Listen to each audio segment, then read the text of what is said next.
If you want to consistently get the best grades for the rest of your life, you only need to master 3 things: how to visualize, active recall, and how to spot patterns. This is part 2. We're going to be covering active recall. I went from failing every single one of my exams into getting 91% average in chemical engineering. Throughout my entire academic career, I have not once understood what it meant to do active recall until about 3 years ago. Active recall is not a learning technique, it is a revision technique. Keep that in mind, because a lot of people will say, just learn by using active recall, do this, do that with active recall. It's not going to be possible unless you are using it to revise. Because in order to do some form of active recall, you need to already know the content. Otherwise, why is it called a recall? Then it would just be called call. My advice for you would be to try out every single active recall technique out there for every single subject that you have and just see which one sticks for each one. You're not going to find the perfect one. I'm going to tell you right now, I'm going to hold your hand as I say it. You're not going to find the perfect study technique or the perfect active recall technique for every single subject that you're doing, because that doesn't exist. That's why it was my number one biggest mistake, because before figuring out my active recall techniques that worked for me,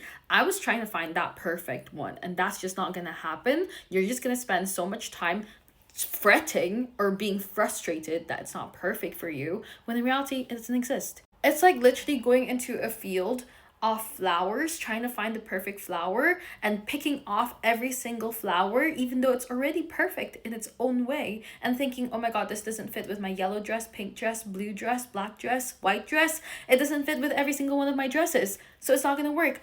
That's not going to work, obviously, because the one color doesn't fit for all. Anyways, for me, the active recall techniques that work the most for the majority of my subjects, I do STEM. So the majority of STEM subjects that I do, it was blurting, Feynman technique, method of loci, and spaced repetition. I'm not sure if I can actually call that as active recall. I did also along the way train my photographic memory, and that has helped a lot as well.